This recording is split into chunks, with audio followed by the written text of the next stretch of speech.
Chapitre 28. Isaac appela Jacob, le bénit, et lui donna cet ordre: Tu n'épouseras pas une fille de Canaan. Lève-toi, va dans la région de Padan-Aram, à la maison de Bethuel, le père de ta mère, et là tu prendras pour femme l'une des filles de Laban, le frère de ta mère. Que le Dieu puissant te bénisse, qu'il te fasse fructifier et te multiplier, et que tu deviennes ainsi une assemblée de peuples, qu'il te donne la bénédiction d'Abraham à toi et à ta descendance pour que tu possèdes la terre où tu es venu en immigrer, la terre que Dieu a donnée à Abraham. Ainsi, Isaac envoya Jacob et celui-ci partit pour la région de Padan-Aram, chez Laban, fils de Bethuel l'Araméen, frère de Rebecca, la mère de Jacob et d'Ésaü.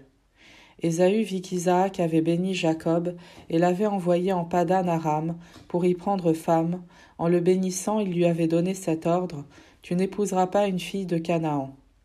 Jacob avait obéi à son père et à sa mère. Il était parti en Padan-Aram. Ésaü comprit alors que les filles de Canaan ne valaient rien aux yeux de son père Isaac. Et il alla trouver Ismaël. En plus de ses femmes, il épousa Mahalat, fille d'Ismaël, fils d'Abraham. Mahalat était la sœur de Nebaïoth. Jacob partit de Beer-Shéba et se dirigea vers Haran. Il atteignit le lieu où il allait passer la nuit, car le soleil s'était couché. Il y prit une pierre pour la mettre sous sa tête et dormit en ce lieu. Il eut un songe. Voici qu'une échelle était dressée sur la terre, son sommet touchait le ciel, et des anges de Dieu montaient et descendaient. Le Seigneur se tenait près de lui. Il dit: Je suis le Seigneur, le Dieu d'Abraham ton père, le Dieu d'Isaac. La terre sur laquelle tu es couché, je te la donne à toi et à tes descendants. Tes descendants seront nombreux comme la poussière du sol. Vous vous répandrez à l'Orient et à l'Occident, au nord et au midi. En toi et en ta descendance seront bénies toutes les familles de la terre.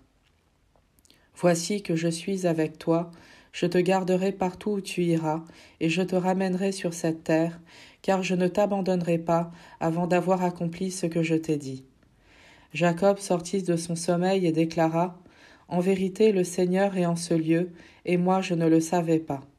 Il fut saisi de crainte et il dit: Que ce lieu est redoutable, c'est vraiment la maison de Dieu, la porte du ciel. Jacob se leva de bon matin, il prit la pierre qu'il avait mise sous sa tête, il la dressa pour en faire une stèle, et sur le sommet il versa de l'huile. Jacob donna le nom de Béthel, c'est-à-dire maison de Dieu, à ce lieu qui auparavant s'appelait Luz.